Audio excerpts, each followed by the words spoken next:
Friends, इस video में आपसे शेयर करूंगा तनकीद को हैंडल करने के 3 सुनहरे उसूल, जिसको मैंने कनेक्ट किया है 3 अजीम लोगों के शॉर्ट स्टोरीज से।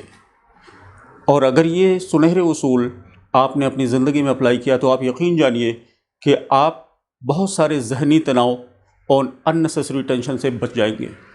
दोस्तों, 1929 में रॉबर्ट हचिंस नाम का एक शख्स, जो कि एक वेटर की हैसियत से काम करता था, फिर बाद में सेल्स एग्जीक्यूटिव हुआ, फिर और जॉब्स के दूसरे मरहलों से गुजरता हुआ सिर्फ 8 सालों के बाद यूनाइटेड स्टेट्स की एक अजीम शान यूनिवर्सिटी, जो उस वक्त चौथे नंबर की थी, यूनिवर्सिटी ऑफ शिकागो, उसके लिए नॉमिनी हुआ प्रेसिडेंटशिप के लिए। और फाइनली पैनल ने उनको सेलेक्ट किया और वो यूनिवर्सिटी के प्रेसिडेंट हो गए।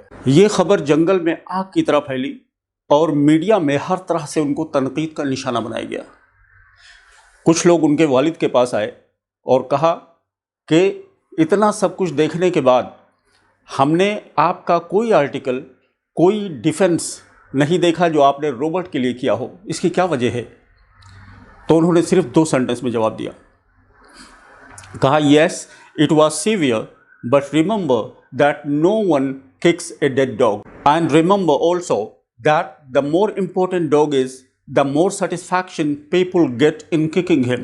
Yes, तनकीद की भरमार तो थी, लेकिन याद रखो कि कोई भी शख्स एक मरे हुए डॉग को किक नहीं करता, और जितने ही इंपॉर्टेंट डॉग होता है लोग उसको किक करने में उतनी ही ज़्यादा आसूदगी महसूस करते हैं। लिहाजा जब आपको क्रिटिसाइज़ किया जाए तो जहन में रखें कि क्रिटिसाइज़ करने वाले लोग आपको क्रिटिसाइज़ करके, आपको तनकीद करके सेटिस्फैक्शन महसूस करते हैं।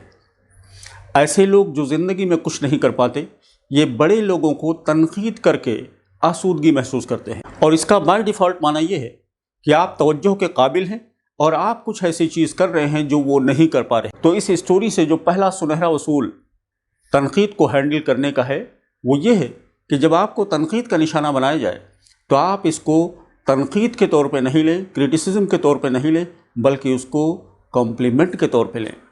यानी कि आप कुछ वर्थ वाइल कर रहे हैं जो दूसरे लोग नहीं कर पा रहे। दूसरी स्टोरी है General Major Smedley Butler, United States. उनका कहना है कि जब मैं जवान था तो मुझे पॉपुलर होने का बड़ा शौक था, एक जुनून सा था, और जब मेरे ऊपर कोई तनकीद करता था तो मैं बिल्कुल भड़क उठता था। लेकिन उसके बाद मुझे आर्मी की जॉब मिल गई और 30 सालों तक उसमें सर्विस की, और इन 30 सालों में शाज़ो नादिर कोई ऐसा दिन गुजरा हो कि जब मुझे सीनियर से इंसल्ट ना सहनी पड़ी हो। इंग्लिश डिक्शनरी के अंदर कोई ऐसा बैड वर्ड नहीं होगा जो मेरे ऊपर इस्तेमाल ना किया गया हो। इस एक्सपीरियंस ने मुझे इतना स्ट्रांग बना दिया कि अब मुझे जब भी कोई बुरी बात कहता है, कोई शख्स क्रिटिसाइज करता है, तनकीद का निशाना बनाता है, I never turn my head to see who is talking, and I never bother myself what people say, and just keep going as long as I feel in my heart that I am right. यानी मैं घूम कर देखता भी नहीं कि कौन शख्स क्या बात कर रहा है, और मैं उस राह पे लगा रहता हूँ जब तक कि मुझे फील होता है कि मैं सही हूँ। तनकीद को हैंडल करने का दूसरा सुनहरा उसूल कि आप वो काम करते जाएं, करते रहें, लगे रहें जिसके बारे में आपको फील होता है कि वो काम सही है। देखिए दोस्तों, दोनों सूरतों में आपको तनकीद का सामना करना पड़ेगा, करके भी और ना करके भी। तो इसलिए बेहतर है कि तनकीद का निशाना उस वक्त बने कि आपने कुछ किया हो। दोस्तों, तीसरी स्टोरी है चार्ल्स शॉब की। एक मरतबा वो प्रिंसटन यूनिवर्सिटी में स्टूडेंट्स को एड्रेस कर रहे थे। उन्होंने कहा कि मैंने अपनी ज़िंदगी में जो सबसे बड़ा सबक सीखा वो अपने एक जर्मन दोस्त के ज़रिए से। वो एक स्टील वर्कर था, यानी जर्मन दोस्त एक स्टील वर्कर था और अपने काम में बड़ा परफेक्ट। उसने चार्ल्स शॉब को बताया कि मेरे परफेक्शन की वजह से, अप्रिसिएशन की वजह से और प्रमोशन की वजह से मेरे हासदीन बहुत ज़्यादा हो गए। और एक दिन ऐसा हुआ कि उन्होंने मुझे ट्रैप में फंसाकर पास के एक रिवर में फेंक दिया। चार्ल्स शॉब ये सुनकर हैरान हो गए। चार्ल्स शॉब ने पूछा, फिर आपने क्या किया?